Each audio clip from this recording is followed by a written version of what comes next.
Magandang araw mga paps. For today's video, wala muna tayong biyahe and today tuturuan ko kayo ng mga basic connections ng sound system gamit itong ating MG166CX USB ng Yamaha. Meron tayong ordinaryong amplifier na concert at saka lumang-lumang concert na speaker na D12 at ang connections niya is dito sa may ating Yamaha MG166CX USB.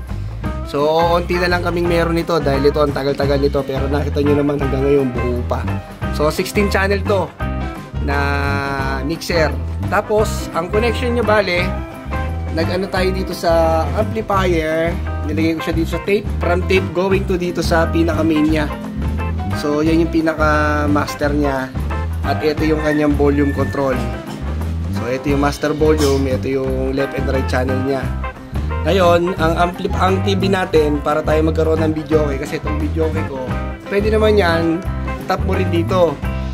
Yun nga lang, grounded siya. Kaya ang ginawa ko, direkta ko yung na channel 1516 dito sa YouTube. So, sa video, meron siyang input ng jack dyan, going to dito. Yan, going dyan. Tapos, itong ating music player, so, hindi tayo gumamit ng laptop, gumamit tayo ng desktop, which is from dito, yung pinaka audio ano niya is tinap ko naman dito sa channel 13 and 14. So, ayan, yan yung basic connection niya. Tapos dito sa amplifier sa harap, so ayun naman yung basic na connections ng speaker natin, left and right, A and B. So, ayan o, speaker A, makikita niyo, speaker A and B. Tapos tinap ko na lang siya sa right nito at saka sa left nito. Tapos dalawang speaker dito sa likod. So, kung makikita nyo naman dito sa setup sa harap, nakalagay siya sa tuner MP3. Hindi, nakalagay siya sa tape kasi sa tape natin nilagay eh. So nakalagay sa tape, tapos master volume, nakagitna lang ako lahat sa amplifier. Kasi dito na natin go controlin yan sa mixer natin.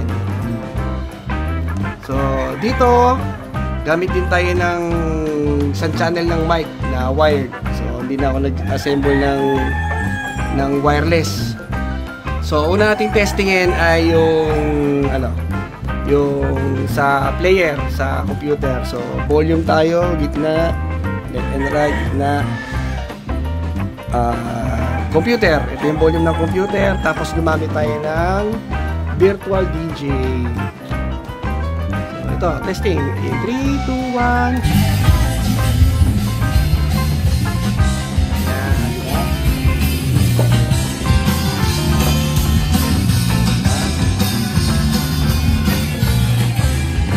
So, ayan. So, nakita nyo, gumagana.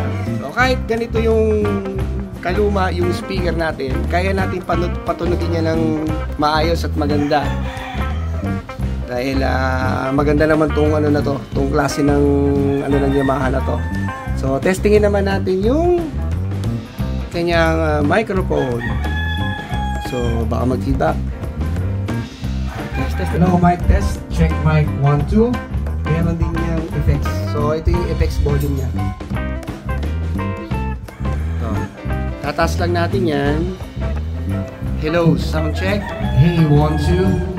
So, yung ano niya, naka-reverb. Yung kanyang effects, naka-reverb, number 6, stage 2. So, after nitong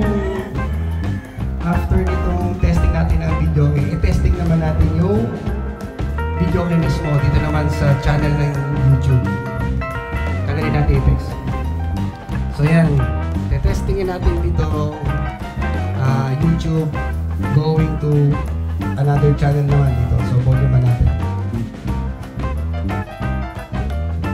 Okay.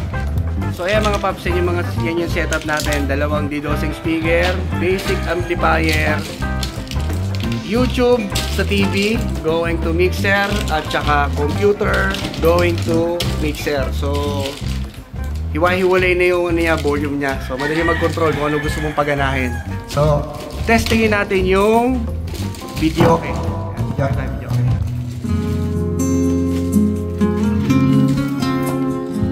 Ganda na tunog, di ba?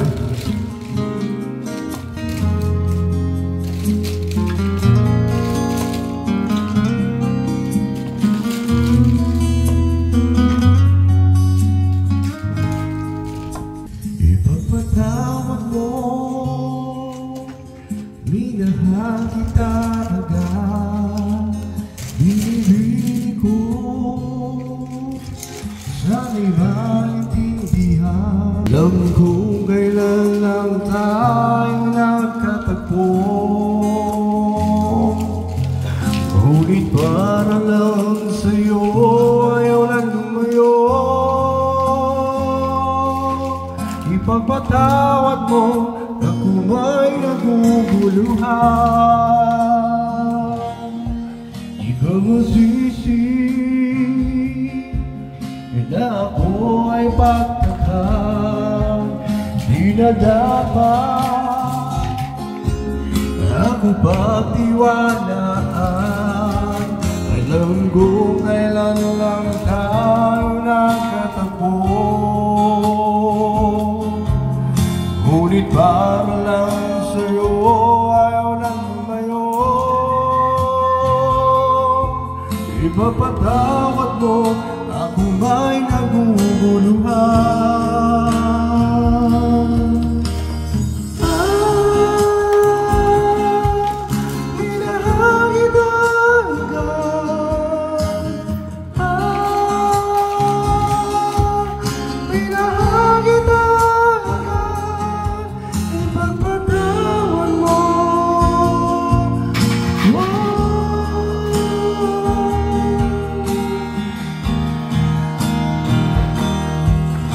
Mga paps, nakita nyo kung paano yung ating connections from dito sa ating 16 channel mixer going to mic,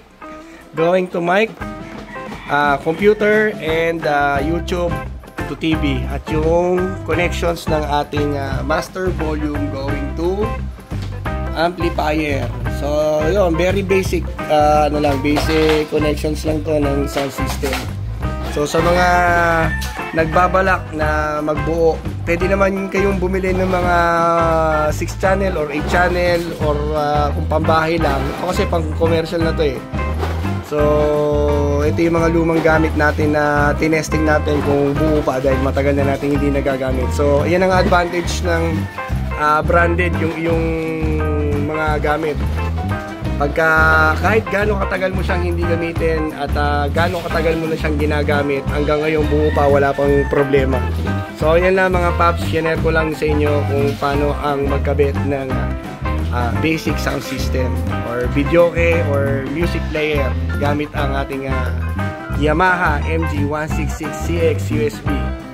So ayan mga paps, see you sa susunod nating biyahe. Sana tulong ako sa pag-share ng ating konting kaalaman dito sa sound system. Okay? Please get to like, share, and subscribe. Biyahe ni Papi. Maraming salamat and see you sa susunod nating mga biyahe. Let's go!